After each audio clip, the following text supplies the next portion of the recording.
இறைவனும் துன்பம் செய்பாச இருக்கும் இனிய காலை வணக்கங்கள். ஓம் திருமூல திருவடிகள் போட்டு போட்டு. திருமந்திரம் 7ஆம் தந்திரத்துல 9வது அத்தியாயம் திருவரு வழிபட 1805 நாம் சிந்திக்கின்றோம். ஆயும் அறிவோடு அறியாத மாமாதை, ஆயும் அறிவோடு அறியாத மாமாதை ஆய கரணமடைக்கும் ஐம்பூதங்கள், ஆய கரணமடைக்கும் ஐம்பூதங்கள் ஆய பல இந்திரியம் அவற்றுடன், ஆய பல இந்திரியம் அவற்றுடன் ஆய அனைத்துமாய் அவ்வருள் செய்கையே அப்படின்றது ஒரு பரந்தப்பட்ட பேசிக்ல இருந்து நமக்கு புரிய வைக்க முதல்ல நினைக்கிறேன்.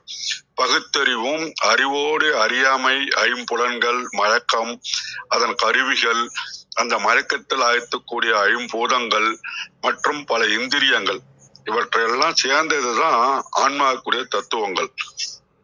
இதுல நம்ம ரொம்ப பார்த்தோம்னா இறையும் ஆராய்ஞ்சு பார்க்கிற அறிவு, அறியாமை, மனம், புத்தி, சித்தம், அகங்காரம், இந்த 4 அந்த கரணங்கள், ஐம்பூதங்கள், ஐம்புலன், பொறிகள் மற்றும் உள்ள அனைத்தும் இறைவனின் செயல்பாடாகும்.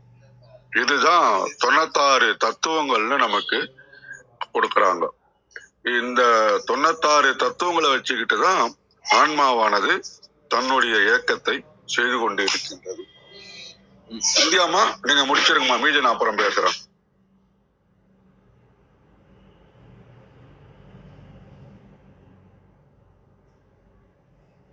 அனைவருக்கும் வணக்கம். ஓம் சிவசக்தி போற்றி, ஓம் திருமூலரே போற்றி.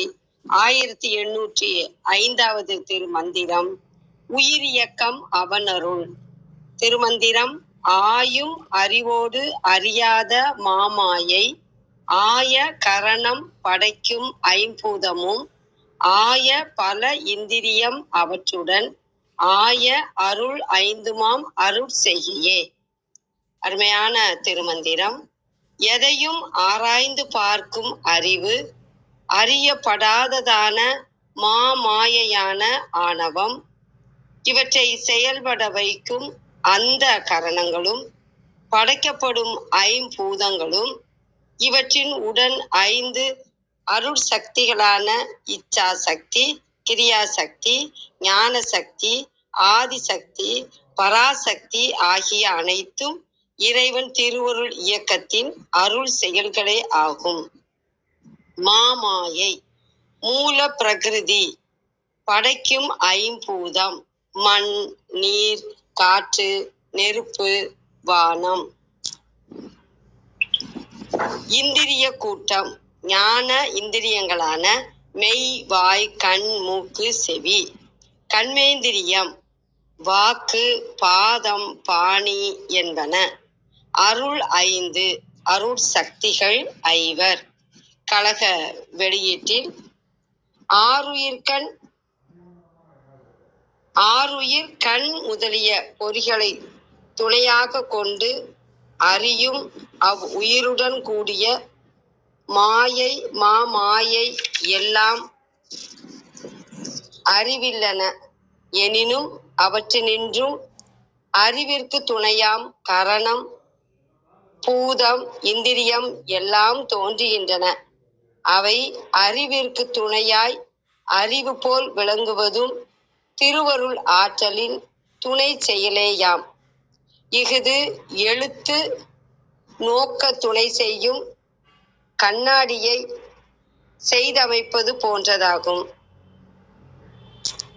திருவருள் ஆற்றல் மனப்பாற்றல், நடப்பாற்றல், அன்பாற்றல், அறிவாற்றல், தொழிலாற்றல் என்னும் 5 வகை ஆற்றல்களாக பிரிப்படுகின்றது. இவற்றை முறையே பராசக்தி, துரோதான சக்தி,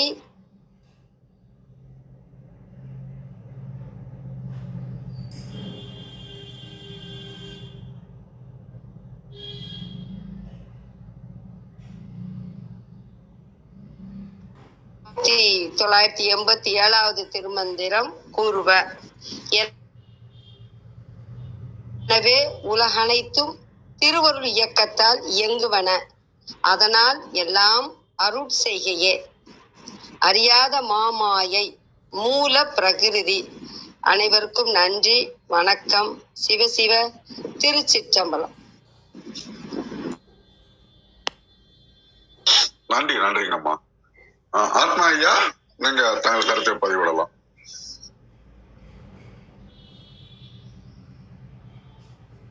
இல்ல, நான் சும்மாதானா, இதெல்லாம் ரொம்ப படிக்க மாட்டேன். எனக்கு விவாதம் நான் கொஞ்ச நாளா பார்க்கும்போது எனக்கு என்ன தோணுதுன்னா, நம்ம ஒரு சட்டையை தான் போட்டுட்டு இருக்கோமா, நம்ம இந்த ஒரு ஆத்மாதானா அப்படிங்கிற மாதிரி ஒரு சந்தேகம் எனக்கு ரொம்ப நாளா தோணிக்கிட்டே இருக்கு. ஆனா அதை ஒரு விவரமா யாருமே சொல்லல. இது திருமந்திரம் படிச்சாதான் தெரியுமா அப்படிங்கிற மாதிரியே தெரியல. அத கிடையாது ஐயா. திருமந்திரம் கடவுளை காணலாம், அடையலாம், அதற்கான ஆத்மார்த்தமான அனைத்து விஷயங்களும் அதுல இருக்குது. திருமந்திரம் உச்சரிப்பு அல்ல, உள் உணர்வு. மூச்சிலே சிவம், மனதிலே ஒளி, உடலிலே ஒழுக்கம், வாழ்க்கை முழுவதும் மந்திர சாதனை அப்படின்னு நான் என்னுடைய வாட்ஸ்அப்ல வச்சிருப்பேன். அந்த மாதிரி நீங்க நிறைய கடைபிடிக்கணும். இது ஒரு எளிமையான விஷயம் கிடையாது. ஆழ்ந்து பொறுமையா நுணுகி போகணும். உதாரணத்துக்கு சொல்லணும்னாக்கா, நீங்க மூச்சு பயிற்சி பண்றீங்கன்னு வச்சுக்கோங்க. அந்த மூச்சு பயிற்சியில வலது வடப்பக்கம் இடப்பக்கம் இழுத்து விடும்போது அந்த உடக்கூடிய அந்த வேகம் இருக்கு பாருங்க, அது பக்கத்துல அந்த இறகு வச்சோம்னா கூட அது அசையக்கூடாதான். அவ்வளவு நுணுக்கமா மென்மையா அதை நீ செய்யணும். அதெல்லாம் நம்மளால செய்ய முடியுமா நீங்க யோசிச்சு பார்க்கணும். இது பர்த்திலேயே நீங்க பண்ணணும். இதுக்கு உதாரணம் யாரு சொல்லலாம்னா, நம்ம காலத்துல போன இதுல வாழ்ந்த வள்ளலார சொல்லலாம். திருவாசகம் திருவந்திரம் தான் ஆரம்பத்துல படிச்சாரு. அவர் சொல்ற அந்த அருட்பெரும் ஜோதி இதுதான் குறிப்பிடுது. உடலை நீங்க நுணுக்கி போனீங்கன்னா உள்ளுக்குள்ள மூலாதாரத்திலிருந்து இருக்கக்கூடிய அந்த விந்துநாதம் அல்லது ஒளி இவற்றை உணர முடியும். பிரபஞ்சத்துல என்ன பாக்குறீங்களோ அதனுடைய ஒரு துளி தான் இது. அதை உணர்றதுக்கு உங்களுக்கு அருள் வேணும், அதுக்கான பக்குவம் வேணும், அதற்கான பயிற்சி வேணும். நீங்க ரொம்ப அதுல டெப்தா மூழ்கி முத்து எடுக்கிற மாதிரி தான் அது.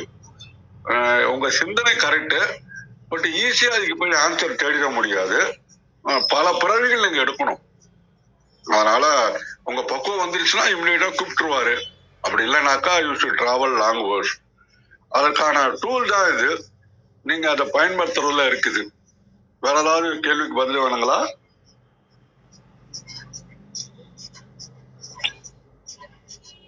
எனக்கு இந்த சைவர்கள்லாம் நான் ஒரு ஆத்மா அப்படிங்கிற மாதிரி நினைக்கிறீங்களா?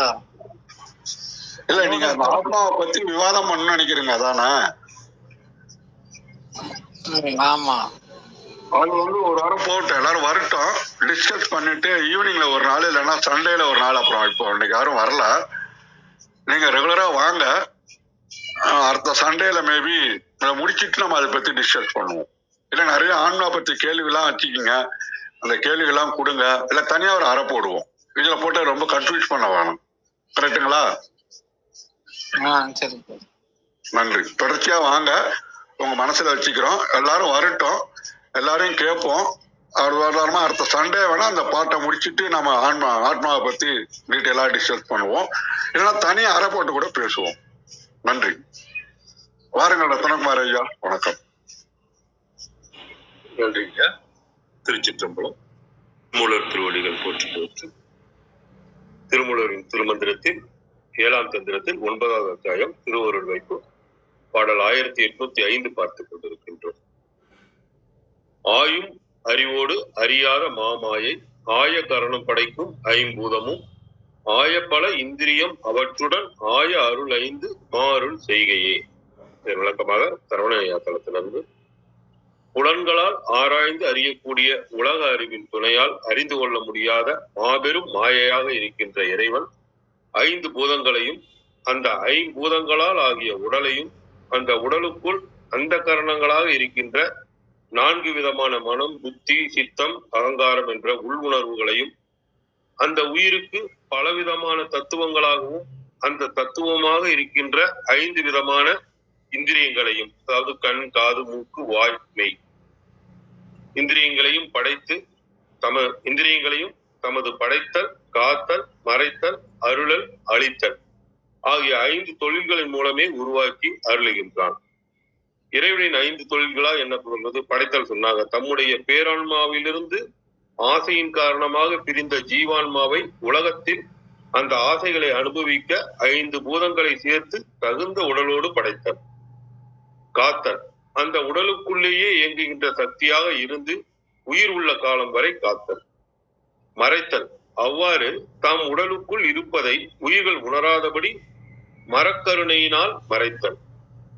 அருளல், ஆன்மா தனது ஆசைகளை தீர்த்து கொள்ளவும் அந்த ஆசைகள் தீர தீர மறைந்திருக்கின்ற இறைவனை உணர்ந்து கொள்ளவும் அருளல். அழித்தல், ஆசைகள் முழுவதையும் அனுபவித்து முடித்த பிறகு அந்த ஜீவான்மாவின் வசித்த உடலில் இருந்து 5 பூதங்களையும் பிரித்து மீண்டும் பரமாத்மாவாகிய தம்மிடமே வந்து சேரும்படி அளித்தல். அந்த கரணங்கள்.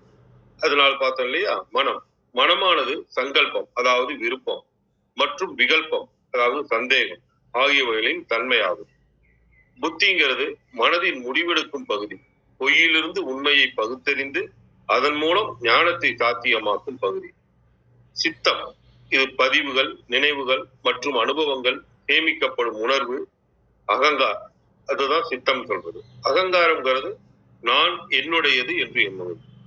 இந்திரியங்கள்னு பார்த்தோம்னா கண், காது, மூக்கு, வாய், மெய் இந்த 5 பார்த்தோம். கண் பார்க்கறதுக்கும், காது கேட்கறதுக்கும், மூக்கு நுகர்றதுக்கும், வாய் சுவைத்தலுக்கும், மெய் உடல் தொடுதல் உணர்தலுக்கும் படைத்து இறைவன் இப்படி இது பண்ணியிருக்காங்கிறத சரவணையா தளத்துல இந்த பாடல் கால விளக்கமா கொடுத்துருக்காங்க. தேவாரம் டாட்டோல பார்ப்போம். பெத்த நிலையில் உள்ள உயிர்களிடத்தும் திருவருள் உலகாயினும் அது நேர்நிலையன்று என மேற்கூறிய இயையானே அஃது அத்திருகள் நிலையில் நின்று செய்வனவற்றை இங்கு நின்றும் விரிக்கின்றார். மாயா காரியங்களை கருவியாக கொண்டு ஆராய்ந்து அறிந்து வரும் அறிவும் அக்கருவிகளும் அக்கருவிகளின் வழி புலன்கள் ஆன்ம அறிவை அடைய செய்கின்ற 5 பூதங்களும் அப்புலன்களை நேராகவும் பிறவற்றின் வழியாகவும் கவருகின்ற புற அகப்பொறிகளும் ஆகிய அனைத்தும் திருவருளின் செயலால் ஆனவையவாம் அப்படின்னு தேவரம் டாட்டோல கொடுத்துருக்காங்க. ஆத்மாயா சரவணையா தளத்துல இன்னைக்கு கொடுத்துருக்கிற விளக்கம் கூட உங்களுக்கு நீங்க கேட்ட கேள்விக்கு ஓரளவுக்கு போகும்னு நான் நினைக்கிறேன். நன்றி அழகுயா, நன்றி ஆத்மாயா. நீங்க தொடரலாம். நன்றி.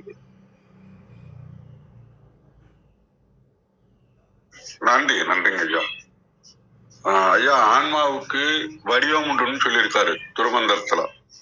அதனால மாட்டினுடைய முடியில லட்சத்துல ஒரு பங்கு அப்படின்னு சொல்லியிருக்காரு. உங்க கேள்விக்கு எல்லாருக்குமே பதில் இருக்கு. இதுல நீங்க பொறுமையா அதை உள்வாங்கி நிறைய நீங்க திங்க் பண்ணணும். உலகியல் வாழ்க்கையில அதை நீங்க விலகி இதுல போகும்போது உங்களுக்கான விடைகள் கிடைக்கும். அதனால தொடர்ச்சியா வாங்க. மேபி அடுத்த வாரம் சண்டே உங்க ஆன்மா பத்தி கேள்விகளுக்கு நாங்க விளக்கம் போடுறோம். அதனோட வேணா அந்த கேள்விகள்லாம் வேணா வாட்ஸ்அப்ல கொடுங்க. எல்லாருக்கும் தொகுத்து உங்களுக்கு கொடுக்குறோம். எல்லாருக்கும் பயனுள்ளதாகவும் இருக்கும். அடுத்தது இந்த மற்றவங்க யாரும் வராதால இதை கொஞ்சம் டீப்பா கொஞ்சம் பார்ப்போம்.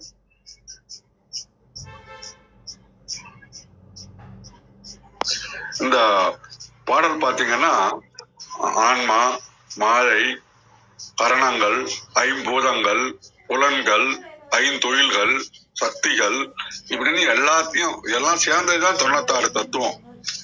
இது எல்லாத்தையும் முத்திக்கு தேவையான கருவிகள். புரியுதுங்களா? அந்த உடம்புக்குள்ள இத்தனை தத்துவம் இருக்கு. இந்த உடம்பானது ஆன்மாவோட எல்லாம் சேர்த்து 96 தத்துவமா ஆகியிருக்குது. இந்த உடம்ப வச்சுக்கிட்டு நீ எப்படி முக்தி அடைய போற, அல்லது 96 தத்துவங்களை நீ எப்படி டேர்ன் பண்ணி அத மாற போற அப்படின்றதுதான் நமக்கு இங்க ஒரு கேள்வி நம்ம உள்ள வந்து நிக்குது. இந்த பாடல் வந்து இன்னும் கொஞ்சம் டீப்பா நம்ம பார்க்கணும் அப்படின்னாக்கா, ஜீவாத்மா சிவன் இரண்டும் இணையற சுயற்சி இருக்கு பாருங்களா.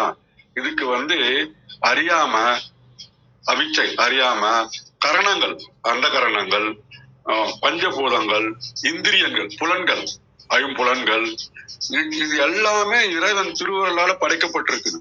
ஒண்ணுத்துல நுணுக்கமான விஷயங்கள் இருக்குது. அதுதான் சொல்றாரு, ஆயும் அறிவோடு. அப்படின்னா என்ன அர்த்தம்?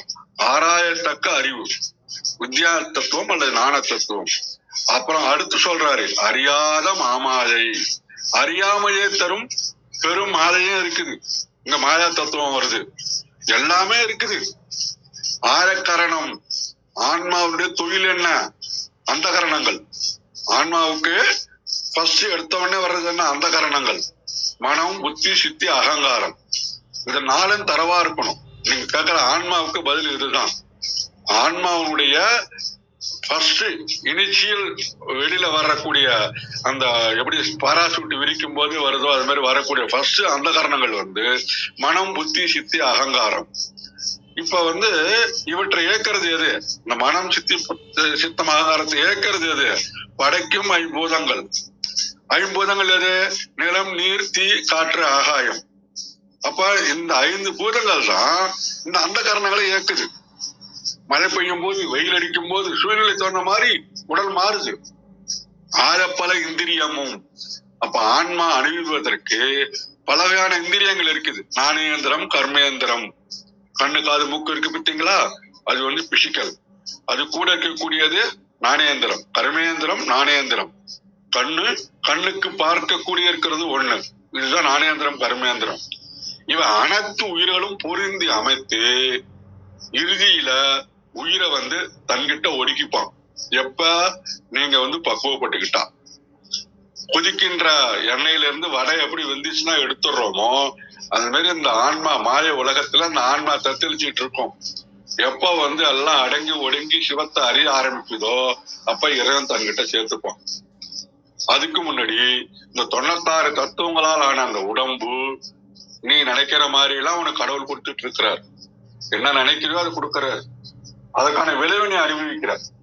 இந்த உடலை கேட்டா கொடுத்திருக்கிறார், இந்த பூமியை கேட்டா கொடுத்திருக்கிறார், இதெல்லாம் சாப்பிடணும்னு நினைக்கிற கொடுக்கிறார். அப்ப நீ இறைவனை சிந்திக்க நினைக்கிறதுக்கு அவன் அருள் வேணும். இப்ப நம்ம திருமந்திரம் படிக்கிறோம் அப்படின்னாக்கா அவன் அருள் இருக்குது. எத்தனையோ பேர் இருக்கிறாங்க. திருமூலர் பாக்குறாரு, டேய் வா அப்படின்னு நம்மளை கூப்பிடுறாரு, கைப்பிடிச்சு கூப்பிடுறாரு. நம்ம திருமூலர்கிட்டே ஒன்றதான், திருமந்திரத்தையே ஒன்றதான் இந்த கடவுள் என்ற சிலபஸ், ஆன்மா என்ற சிலபஸ் நம்ம அறிய முடியும். இந்த அறிவு அறிஞ்ச பின்புதான் இறுதியில் அந்த உயிர்களை தன்னில் ஒடுக்கி சிவமாக விளங்க செய்வது இறைவன் திருவருள். இப்ப நம்ம சிந்திக்கிறதுக்கு காரணமே அவன் திருவருள் தான். நேற்று பாடலே பார்த்தோம், உள்ளத்துல அவன் இருக்கிறான், அவன் அருள் இருக்கின்றான் அப்படின்னு உணர்றதே அவனுடைய அருள் தான். அப்ப இது ஒரு பெரிய விஷயம். அது கொஞ்சம் விளக்கமா பார்க்கணும் அப்படின்னாக்கா, ஆன்மா வந்து உலகத்தை அறியக்கூடிய அறிவையும் வச்சிருக்குது, அதே மாதிரி மாயில சிக்கக்கூடிய அறியாமையும் வச்சிருக்கு. ரெண்டும் ஒன்னா இருக்குது. இரவு பகல், இன்பம் துன்பம். அப்ப இரவுல என்னெல்லாம் நடக்குது யோசிச்சு பாருங்க, பகல் என்னெல்லாம் நடக்குது யோசிச்சு பாருங்க. 3 மணில இருந்து 5 மணிக்குள்ள வெளியில வந்து பாருங்க, அப்படி பிளசண்டா காத்து வீசும். அதை ரசிச்சிருக்கிறோமா? 1 மணிக்கு வெயில்ல பாருங்க, வெயில் காத்தே இருக்காது. அப்ப 24 ஹவர்ஸ்ல எவ்வளவு மாற்றங்கள் இருக்குது. இரவு பகல் 2லே எவ்வளவு மாற்றங்கள் இருக்குது. அந்த வேலை சாயிற நேரம், மறையிற நேரம் எவ்வளவு மாற்றங்கள் இருக்குது. அதை ரசிச்சதுண்டா? இந்த பக்கம் சூரியன் உதயுது பார்த்து ரசிச்சிருக்கிறோமா? மறையும் போது பார்த்து ரசிச்சிருக்கிறோமா? நேர கண்ணால பார்க்க முடியாது. ஆனா 2 பக்கமும் பாத்தீங்கன்னா பூலோக உருண்டை மாதிரி அழகா ரசிக்கலாம். குறிப்பிட்ட செகண்ட்ஸ் தான் இருக்கும். அந்த குறிப்பிட்ட செகண்ட்ஸ் தான், அததான் நீங்க உணரணும். அந்த உணர்தல் என்பது எப்படி இருக்குன்னா தத்துவங்களுடைய சேர்க்கையா இருக்குது. அதை உணரணும். இறைவன் தனது பேரருளால் வினைப்பயனை நுகர்ந்து முத்தி அடைவதற்காகத்தான் அந்த கரணங்கள், பஞ்சபூதங்கள், இந்திரியங்கள் அவைகளை கொடுத்திருக்கின்றான். மாலையும் படைத்து கொடுத்திருக்கிறான். நீ எதை எடுக்க போற? ஆப்ஷன் என்ன உனக்கு?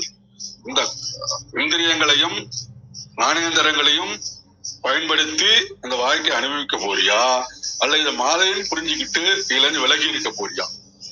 இப்ப இந்த கருவிகளோடு உயிர்கள் படிப்படியாக பக்குவம் அடைந்து அறியாமை இதுல இருக்கிறது வேஸ்ட்ன்னு எப்ப நீங்க உணர்றீங்களோ அப்ப இறைவன் உங்களை தன் பக்கம் திருப்புவான், தன்னோடு சேர்த்துப்பான். அப்ப உயிர்களுக்கு உடம்பையும் புலன்களையும் கொடுத்திருக்கிறான். மாலையின் வழியாக உலகத்தை அனுபவிக்க செய்யறான். இறுதியில அவன் அருளால நம்மளை சிவமாக்கி ஆட்கொள்கின்றான். இப்போ ஒரு குட்டி கதை பார்க்கலாம். சோமன் அப்படின்றவன் ஒரு சிற்பி. அவன் ரொம்ப திறமையான ஆளு. அவனுக்கு ஒரு பெரிய குறை இருந்தது. நான் தான் செஞ்சேன், என்னாலதான் அது முடிஞ்சது அப்படின்னு அகந்த இருக்கு. இப்ப நம்ம மனித பிறவியே அகந்ததான். அவன்கிட்ட ரொம்ப நிறைய இருந்தது. ஒரு பெரியவரு அவன்கிட்ட ஒரு பாறையை காட்டி, அப்ப அந்த கோயிலுக்கு ஒரு அழகான சிவன் சிலை வேணும் சரியான்னு கேட்டாரு. அவன் உடனே சுத்தியில எடுத்தான், உளிய எடுத்தான், தன் வேலையை தொடங்கினான். டெய்லி கல்லை செதுக்கிட்டே இருந்தான்.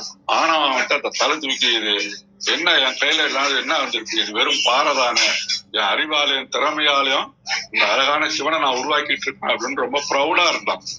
சில முடிக்கும் போது அந்த எவ்வளவுதான் ட்ரை பண்ணாலும் முகத்துல சாந்தமான அருள் வரல. எத்தனையோ கோடுகளை மாத்தினாலும் சிலையோட முகத்துல ஒரு குறைபாடு இருந்தது, ஒரு உயிரோட்டம் இல்லை.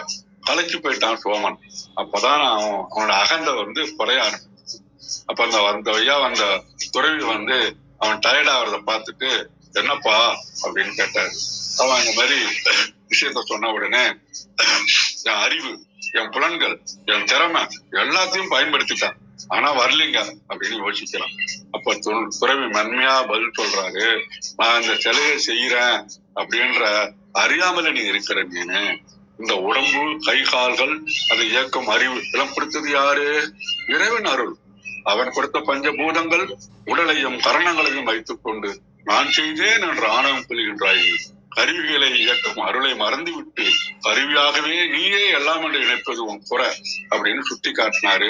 அததான் ஆயும் அறிவோடு அறியாத மாமாயை ஆய சிவமாகி நிற்கும் அருள் அன்றே அப்படின்றாரு.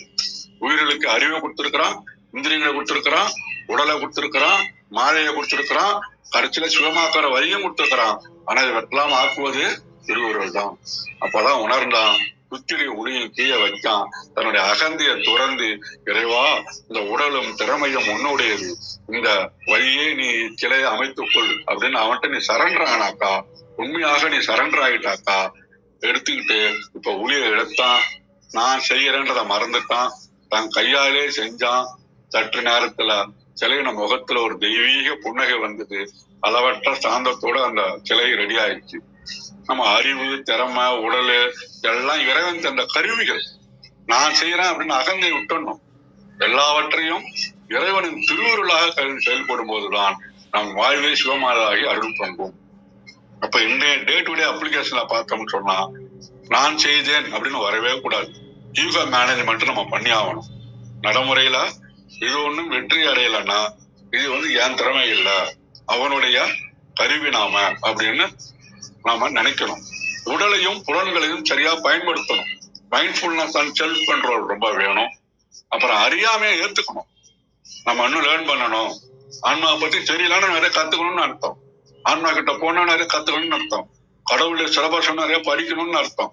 அதுக்கு அடுத்தது செய்யும் வேலைய தவமா செய்யணும். ஒரு பாடல்ல சொல்லுவாரு, அருள் என்பது அருளாளர்கள் யாருன்னா தவமும் அறமும் தாரு. நீங்க தவம் செய்யற, அருள் செய்யற, அறம் செய்யற அப்படின்னாக்கா நீ ஒரு அருளாளர்ன்ட்டாரு. இதுக்கு மேல என்ன இருக்குது? நம்ம லைஃப் அப்படியே மாத்திக்கலாமே. அப்ப அறிவு, உடலு, திறமை எல்லாமே அவன் நமக்கு கொடுத்த கருவி. அவற்றை செஞ்சுக்கிட்டு, கடமையை செஞ்சுக்கிட்டு, பலனை எதிர்பார்க்காம அவன்கிட்ட அர்ப்பணிப்பு தான் நமக்கு நடைமுறை வாய்ப்பாகும். அவனை அறிய முடியும், அவனுள்ளே நாம் இணைய முடியும் என்று கூறி இந்த தளத்தை நிறைவு செய்யலாம்னு நினைக்கிறேன். வேற ஏதாவது கேள்விகள், பதில்கள்? அரங்கய்யா வரீங்களா?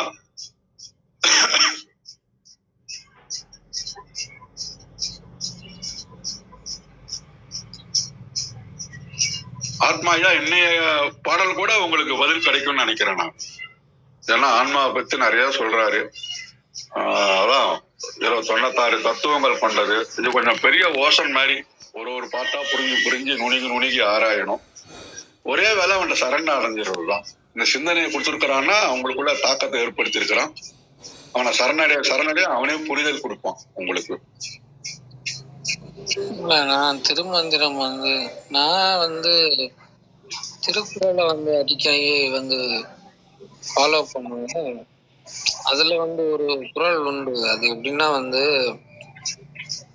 உடம்பை தனித்து ஒழிய புறம்பர் தன்னே உடம்பெடு உயிரிடை நட்பு அப்படிங்கிற மாதிரி வரும். அதாவது இந்த உலகம் எவ்வளவுதான் இயங்கினாலும் உனக்கு உயிர் அப்படிங்கிறது பிரிஞ்சு போகணும்னா போயிட்டே இருக்கும். அது நிக்கவே செய்யாது. அது நான் அந்த ஒரு திருக்குறள்ல நான் உணர்ந்தேன். அதனாலதான் நான் இவ்வளவு சைவ சித்தாந்தத்துல என்னை இன்னும் சில திருக்குறள்லாம் என்னை உணர்த்திருக்கு. அதாவது அந்த உயிர் அப்படிங்கிறது வேற, ஆத்மா அப்படிங்கிறது வேற அப்படிங்கிற மாதிரிதான் இந்த திருவள்ளுவரும் அப்படிதான் சொல்றாரோ அப்படிங்கிற மாதிரி எனக்கு ஒரு டவுட் இருந்து அதான் அவங்ககிட்ட கேட்டேன். சரி, ஓகே. இல்ல, அவரவர்கள் ஏதுன முறையில பார்த்தாதாங்க அது விளக்கங்கள் புரியும். ஆன்மான்றது உயிரற்றது. ஆன்மாவில உயிர் வரும்போதுதான் அந்த உடல்ல சேருது. அதெல்லாம் ஒரு பெரிய கான்செப்ட் தான் அது. அப்போ இந்த உடலை விட்டு பிரியும் போது ஆன்மா மேல போய் வெயிட் பண்ணும். திருப்பி நீங்க எந்த மாதிரி சிந்தனையோட இருக்கீங்களோ அந்த சிந்தனையோட வேற ஒரு பிறவி எடுப்பீங்க. நீங்க இறக்கும் தருவாயில உங்களுக்கு என்ன தாக்கம் இருக்குதோ அந்த தாக்கத்தை நிறைவேற்றின மாதிரி அடுத்த உயிர் நீங்க உடலை எடுப்பீங்க. இல்ல அடுத்த ஒரு குடும்பத்துல போயிட்டு அந்த குடும்பத்துல போய் ஐக்கியமாவீங்க. இப்படிதான் அந்த பிறவி சந்ததி அப்படின்றது நம்ம சொல்ல முடியும். அது ஒரு பெரிய கான்செப்ட் தான் அது. திருக்குறள் அஸ்டாக் பண்ணி சொல்லியிருப்பாரு. திருமலர் அப்படியே நீங்க ஆரம்பத்துல இருந்து அப்படியே மெழுகு படிச்சீங்கன்னா கைப்பிடிச்சு கூப்பிட்டு போவார். அப்படி இதனுடைய சாரம் தான் திருக்குறள். ஆன்மீக வாழ்க்கைக்கு திருக்குறள் ஃபர்ஸ்ட் படின்னு கூட சொல்லலாம். அடுத்து திருவாசகத்தை படிச்சீங்கன்னா நீங்க உருகலாம். திருமந்தத்தை படிச்சீங்கன்னா வைடு சிலபஸ், சார்ட்டர்ட் அக்கௌண்ட் மாதிரி நீங்க அந்த சிலபஸை முடிச்சிட்டீங்கன்னா பிகம் சார்ட்டர்ட் அக்கௌண்ட்ன்ற மாதிரி you are authority to the Thirumoolar and God அப்படின்னு கூட அந்த சிலபஸ் இருக்கு இதுல. அதை நீங்க எவ்வளவு பேருண்மையோட உருகி உங்களை அர்ப்பணிக்கிறீங்க அப்படின்றதுதான் இந்த டிராவல்ல நீங்க புரிந்து கொள்ள விஷயம். அன்னைக்கு ஓரளவுக்கு உங்களுக்கு ஒரு ஐயப்பாடு நீங்கிச்சுன்னு சொன்னா அது திருமூலர் தான் உங்களுக்கு கொடுத்திருக்கிறாருன்னு அர்த்தம். ஆய்ந்து நிறைய படியுங்க. கேள்விகள் நிறைய வந்துகிட்டு தான் இருக்கும். அதெல்லாம் விட்டுட்டு நீங்க மட்டும் தொடர்ச்சியா டிராவல் பண்ணிட்டே இருந்தீங்கன்னா உங்களுக்கு அந்த கேள்விக்கான பதில் கிடைக்கிட்டே இருக்கும். அதுதான் நான் சொல்ல வர்றது என்னுடைய தாய்மையான கருத்து. என் பையன் சின்ன வயசுல நிறைய கேள்வி வந்துகிட்டே இருப்பான். என்னால ஒரு விஷயத்துல பதிலே சொல்ல முடியல. அப்புறம் நான் சொல்லிட்டேன், டேய் இந்த கேள்விலாம் நோட் பண்ணி வச்சுக்க, ஒரு வருஷத்துக்கு இந்த தேதியில ஒரு வருஷத்துல பதில் கிடைச்சதுன்னா பாரு, இல்லைன்னா என்ன கேளுடான்னு. அவர்தான் என்னை விட்டுட்டான் அவன். அந்த மாதிரி நீங்க ஒரு டே ஃபிக்ஸ் பண்ணுங்க. சரி, இன்னும் ஒரு வருஷத்துல எனக்கு இது விளக்கு இறைவா, இது விளக்கு திருமூலரு அப்படின்னு நீங்க தேட ஆரம்பிச்சீங்கன்னா உங்களுக்குள்ளே வரும். ஒன்றும் தப்பு இல்லை. அதனால அது உங்களுக்குள்ளே வரணும். அப்பதான் அந்த சகசிராசனத்துல அந்த மலரானது விரிய விரிய இரண்டும் ஐக்கியம் ஆகணும். அது நிறைய சிந்தனைகள் இருக்குது. ஒடுங்கணும், பிராக்டிஸ் பண்ணணும், உடல் ஒழுக்கம் இருக்குது. மனத்துல நீங்க ஒளிய பார்க்கணும், மூச்சில சிவத்தை பார்க்கணும். மூச்சில சிவம்னா சிவத்துக்கு பல மீனிங் இருக்கு. அப்ப கொடுத்தாதான் வாழ்க்கைய மந்திர சாதனை நீங்க உங்களை மிகப்பெரிய எஸ்டீம் லெவலுக்கு கொண்டு போக முடியும். சிந்தியுங்கள், தொடர்ந்து வழிபடியுங்கள். கண்டிப்பாக திருமூலர் உங்களுக்கு அருள் புரிவார், வழிகாட்டுவார் என்று கூறி தலைத்தை நிறைவு செய்கின்றேன். வேற ஏதாவது கருத்துக்கள்? ஓரளவுக்கு புரிதல் ஏற்பட்டது ஆத்மா ஐயா? நீங்க இத பத்தி தனியா தனி அறை போடுவோம். இல்லைன்னா எல்லாரும் வரட்டும். உங்க ஐயப்பாடுகள்லாம் குறிச்சு வைங்க, வாட்ஸ்அப்ல அனுப்புங்க. நாம தனியா ஒரு அறை போட்டு பேசுவோம். தெளிவு கிடைக்கும் நமக்கும். நன்றி. வந்த மைய நண்பர்களை வளர்ந்து மையுகின்றோம். ஐயா வந்து ஆன்மாவை பத்தி ரொம்ப டீட்டெயிலா விசாரிக்கணும்னு நினைக்கிறாரு. அதனால அது சம்பந்தமான விஷயங்களை எல்லாம் தேர்ந்தெடுங்கள், சிந்தியுங்கள். ஒரு வாரம் கழித்து அடுத்த சந்தையில நம்ம பேசுவோம். இல்லைன்னா தனித்தளம் ஆரம்பித்து அதை பற்றி நம்ம விரிவாக நம்முடைய விவாதங்கள் செய்வோம் என்று கூறி வந்த மைய அன்பர்களை வணங்கி மகிழ்கின்றேன். மீண்டும் நாளை காலை சந்திப்போம், சிந்திப்போம். தலை நிறைவுகின்றது. 5, 4, 3, 2, 1.